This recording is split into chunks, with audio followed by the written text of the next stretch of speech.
करें हम मानव का सम्मान, करें हम मानव का सम्मान। मानवता के मंदिर में हो, मानवता के मंदिर में हो प्रेम का अमृत पान। करें हम मानव का सम्मान, करें हम मानव का सम्मान। दुनिया है एक सुंदर बगिया, दुनिया है एक सुंदर बगिया, हर मजहब एक डाली। दुनिया है एक सुंदर बगिया, हर मजहब एक डाली। सत्य प्रेम के फूल खिले हैं, सत्य प्रेम के फूल खिले हैं, सबका एक ही माली।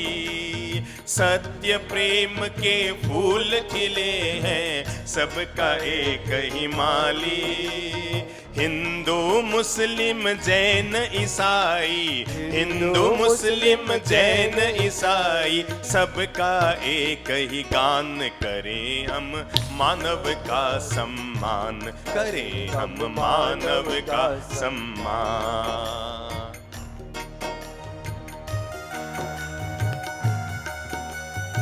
हाथ खोलो, मीठी मीठी ताली का आनंद ले लो, ताल से ताल जोड़ दो।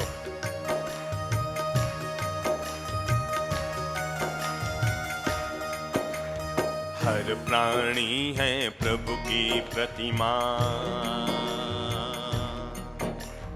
हर प्राणी है प्रभु की प्रतिमा, हर प्राणी है प्रभु की प्रतिमा, हर घर उसका मंदिर। हर प्राणी है प्रभु की प्रतिमा, हर घर उसका मंदिर। मंदिर मस्जिद गिरजे सारे, मंदिर मस्जिद गिरजे सारे, सबकी पूजा के घर। मंदिर मस्जिद गिरजे सारे, सबकी पूजा के घर। मानवता का पाठ पढ़ाते, मानवता का पाठ पढ़ाते, सारे धर्म समान। करें हम मानव का सम्मान, करें हम मानव का सम्मान। मानवता के सरवर पर हम ऐसा वृक्ष लगाएं। सब गाओ, कोशिश करो, टूटे टूटे बोल ही गाओ पर गाओ जरूर।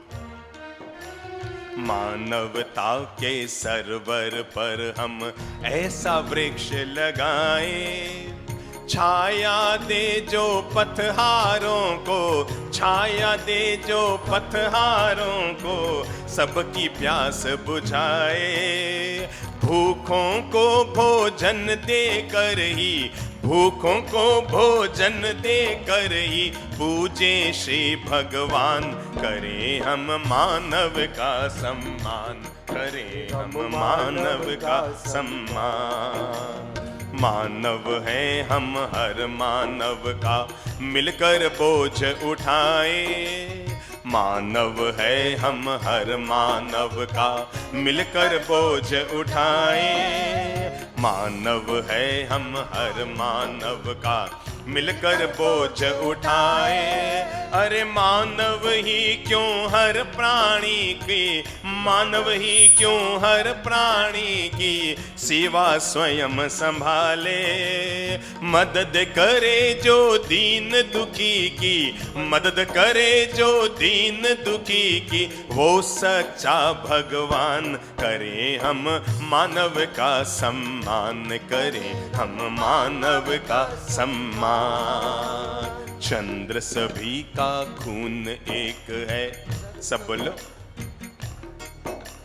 चंद्र सभी का खून एक है, सबका एक ही साई। हाँ, चंद्र सभी का खून एक है, सबका एक ही साई। भेद भाव के स्वार्थ फिर क्यों लेते हैं अंगड़ाई।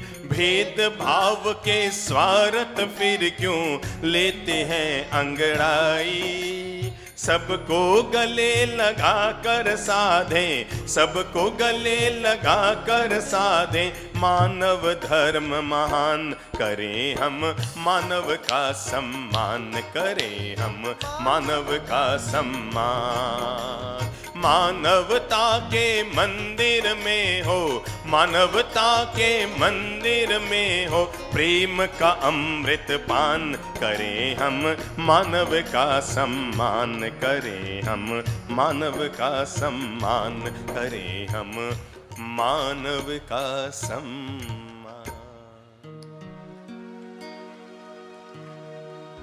आप सबके लिए मंगल, प्रेम, दुआएं और शुभकामनाएं।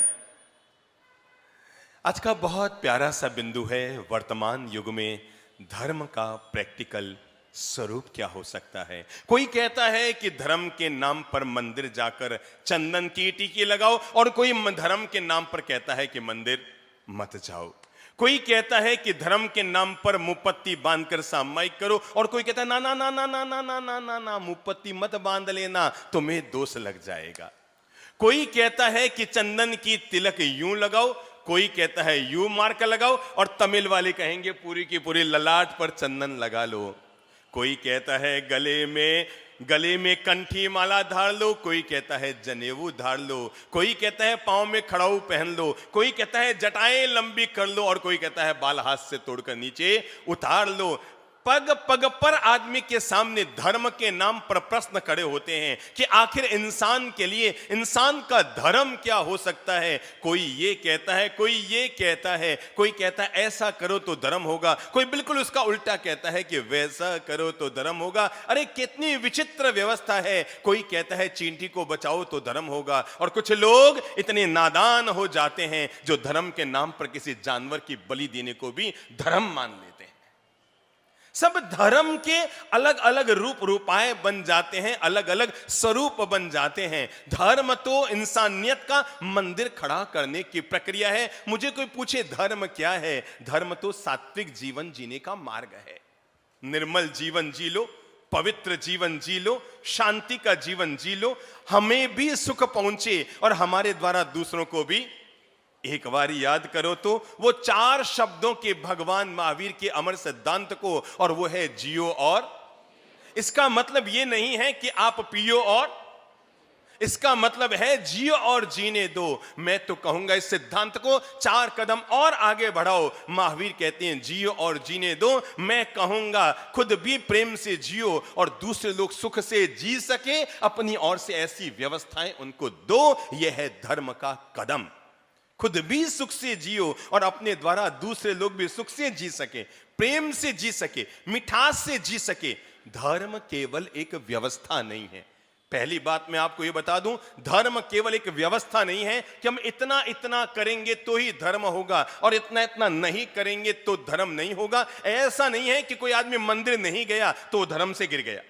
ऐसा भी नहीं है किसी आदमी ने मुपत्ती नहीं बांधी तो धर्म से खिसक गया। धर्म तो व्यक्ति के मूल चेतना का है। व्यवहार का धर्म कम, आत्मा का धर्म ज्यादा है। जरा आप सोचेंगे, आप में से कई लोग हैं जो मंदिर जाकर चंदन की टीकी लगाते हैं। लगाइए ना, किसकी अभी लगी हुई देखो तो, चंदन का तिलक है किसके लगा हुआ है? लंबे लंबे तिलक लगाते हैं ना। आप जरा बताएंगे तिलक क्यों लगाते हैं अपन? आओ कुछ अच्छी सी बातें करते हैं। हम तिलक क्यों लगाते हैं पता है? माथा थोड़ा ठंडा रहे, इसके लिए लगाते होंगे ना, कि चंदन लगाओ तो माथा थोड़ा ठंडा रहेगा। चंदन की टीकियां लगाने से आज तक किसी का माथा ठंडा हुआ नहीं है। चंदन का तिलक इसलिए लगाया जाता है कि हे ईश्वर, जैसे मैं तुम्हारे मंदिर में आकर अपने ललाट पर चंदन का तिलक लगा रहा हूं, मैं सौगंध खाता हूं कि जब मैं मंदिर से बाहर जाऊंगा तो बाहर जाने के बाद तुम्हारी आज्ञाओं को भी ऐसे ही सिर पर धारण करूंगा। जब मैं दुकान में बैठूंगा झूठ नहीं बोलूंगा, क्योंकि मेरे ललाट पर क्या लगा है? क्या लगा है? तिलक लगा है। यानी अब मैं दुकान में बैठ के झूठ नहीं बोलूंगा। या तो तिलक हटाओ या झूठ बोलना बंद करो। 2 काम एक साथ नहीं चल सकते। कि आदमी तिलक इसलिए लगाता है ताकि भगवान में आपकी आज्ञाओं को धारण करूंगा और अपने द्वारा कभी कोई गलत कदम नहीं उठाऊंगा। आपको क्या पता है, ये जो आप मुपत्ती बांधते हैं ये स्थानकवासी परंपरा का प्रतीक है केवल मुंह पर कपड़ा बांधने मात्र से कोई व्यक्ति स्थानकवासी या तेरापंथी नहीं हो जाता। यह मुपत्ति परंपरा का प्रतीक नहीं, यह मुपत्ति शांति की प्रतीक है, यह मुपत्ति समता की प्रतीक है, यह मुपत्ति धर्म की प्रतीक है। और जब हमें जीवन का यह पाठ पढ़ाती है कि अगर तुम थानक में जाकर मुपत्ति बांधकर सामायिक करके आए हो, अब बहू के सामने जब बोलोगे तो विवेक रखोगे, हाका हुक्का नहीं करने का, क्योंकि अभी अभी शांति की मुपत्ति बांध कर आई हूं। किसकी मुपत्ति है ये? शांति का प्रतीक है, ये प्रेम के प्रतीक है, ये हमारे उस धर्म के प्रतीक है जो हमें समता का पाठ पढ़ाता है। मैं आपको ये बताना चाहता हूं, हम जो धर्म के नाम पर व्यवहारिक क्रियाएं कर लेते हैं, तपस्या केवल इस बात की प्रतीक नहीं है कि पर्यूषण आए और तपस्याएं कर लें। तपस्या तो आदमी की समस्या को मिटाने का प्रतीक है। व्यक्ति के मन की समस्याएं मिटनी चाहिए, व्यक्ति के परिवार की समस्याएं मिटनी चाहिए, व्यक्ति के समाज की समस्याएं मिटनी चाहिए, और तब इंसान की तपस्याएं सार्थक होती है। और नहीं तो कोई तेला कर रहा है, कोई अठाई कर रहा है।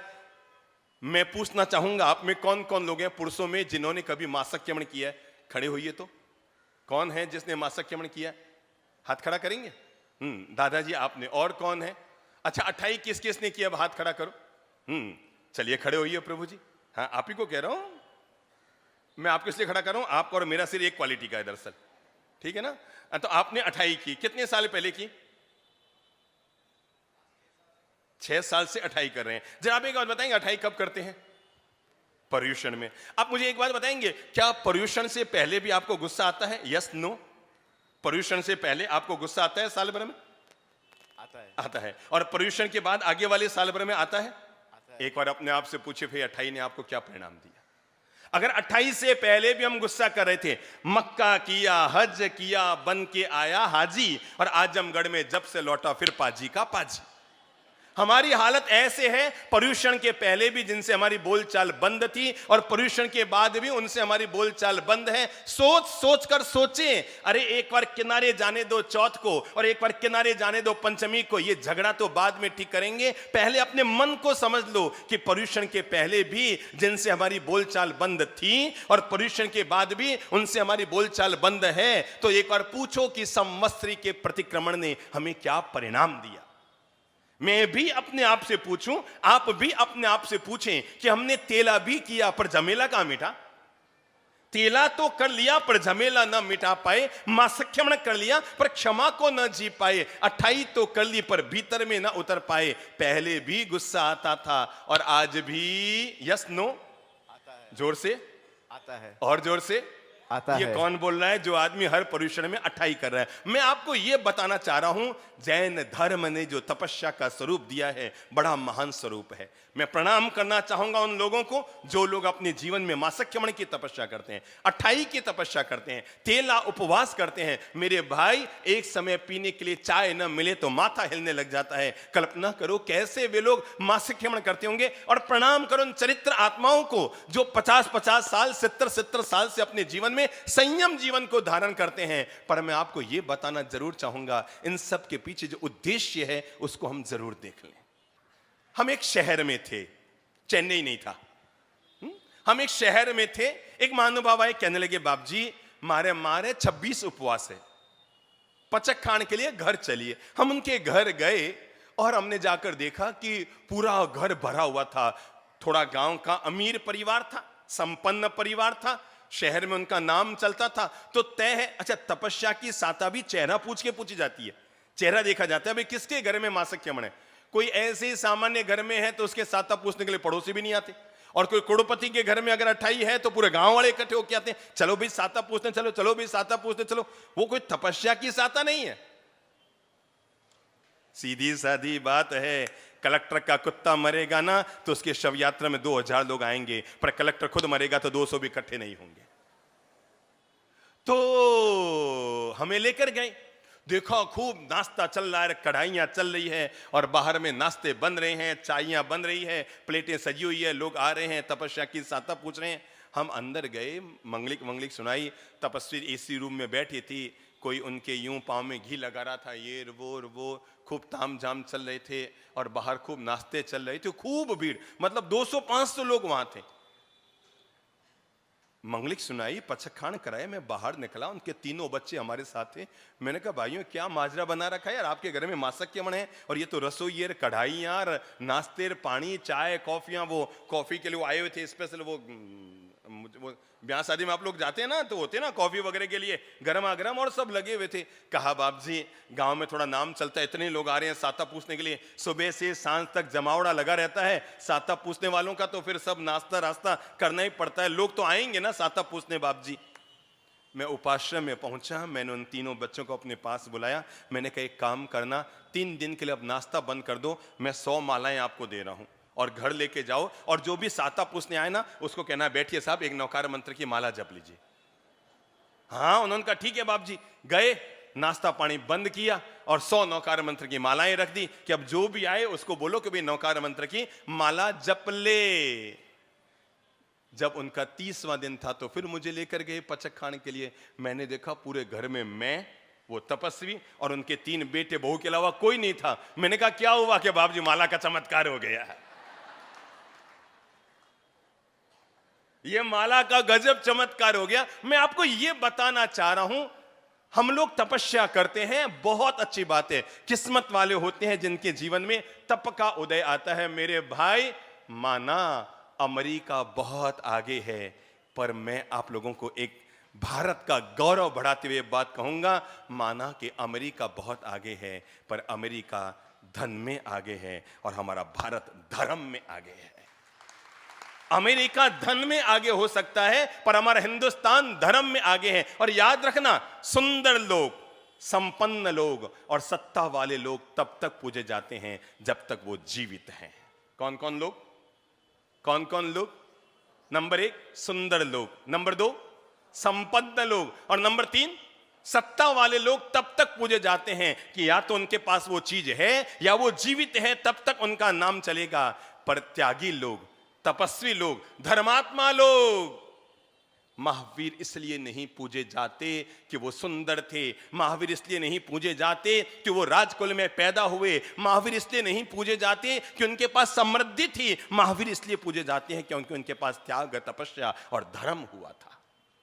आओ थोड़ी सी आज धर्म की बातें कर लेते हैं। क्या है धर्म?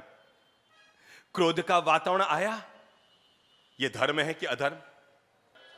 जोर से बोलो, अधर्म। इसको धर्म कैसे बनाया जाए? चलो हाथ उठाओ, हाथ उठाओ। क्रोध को क्रॉस कीजिए। किसको कीजिए? क्रोध को क्रॉस कीजिए, कट।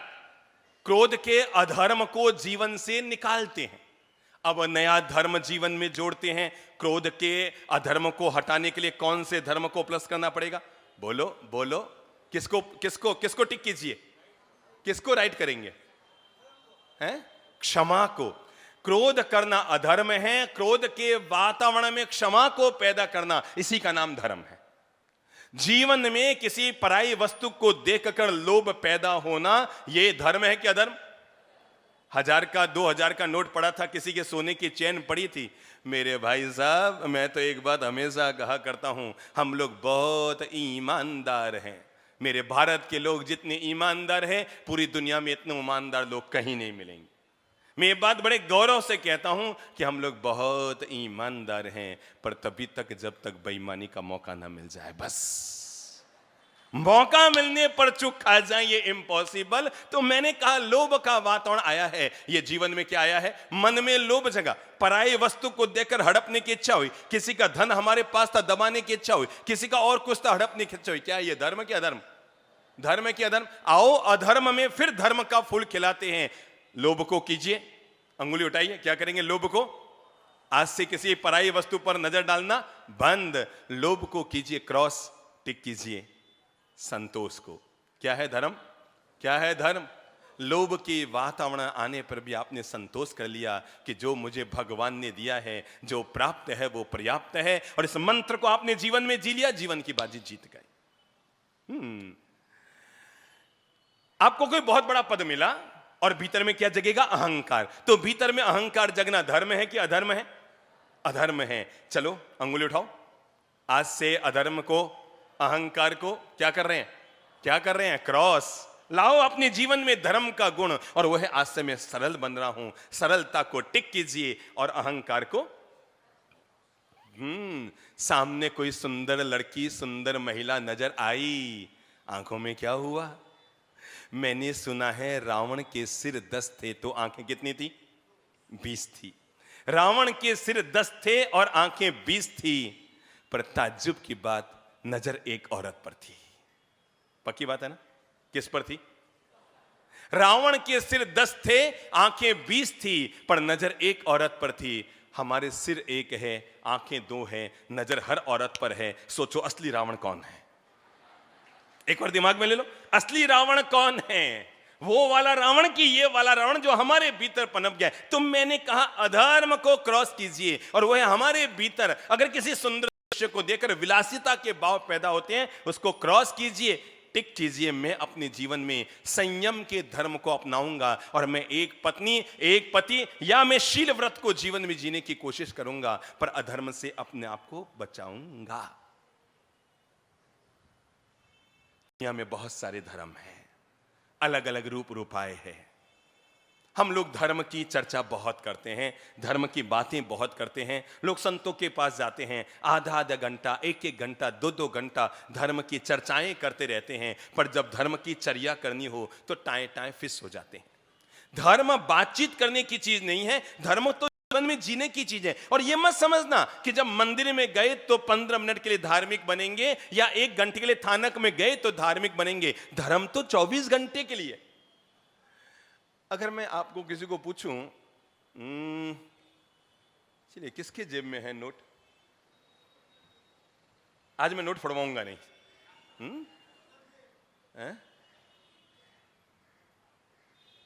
चलिए खड़े हो जाइए।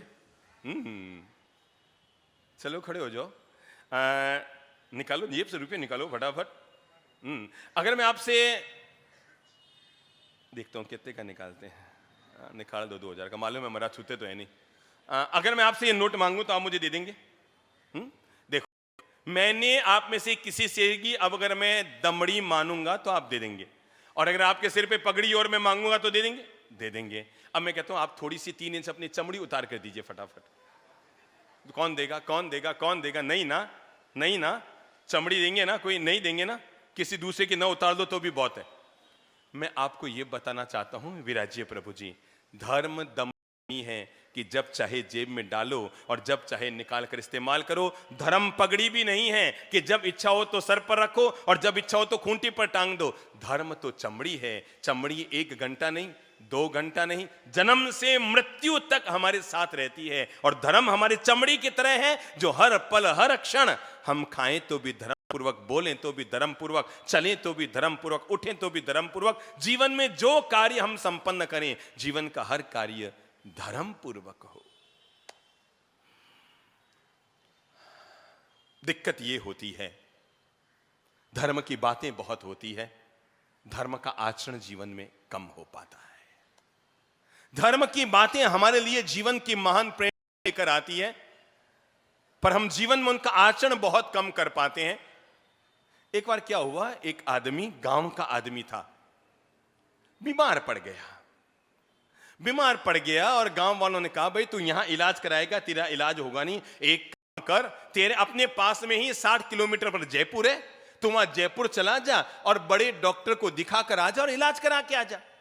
वो रवाना होने लगा, बस में चढ़ा तो गांव वालों ने कहा, ध्यान रखना, ये बड़े शहरों के डॉक्टर होते ना, बहुत होशियार होते हैं, पैसा तो पूरा ले लेते हैं और 2 मिनट में रोगी को सल्टा के रवाना कर देते हैं। तू तो हर बात बराबर समझ के आना, कह देना डॉक्टर साहब फीस दे रहा हूं, सारी बात बराबर समझा दो।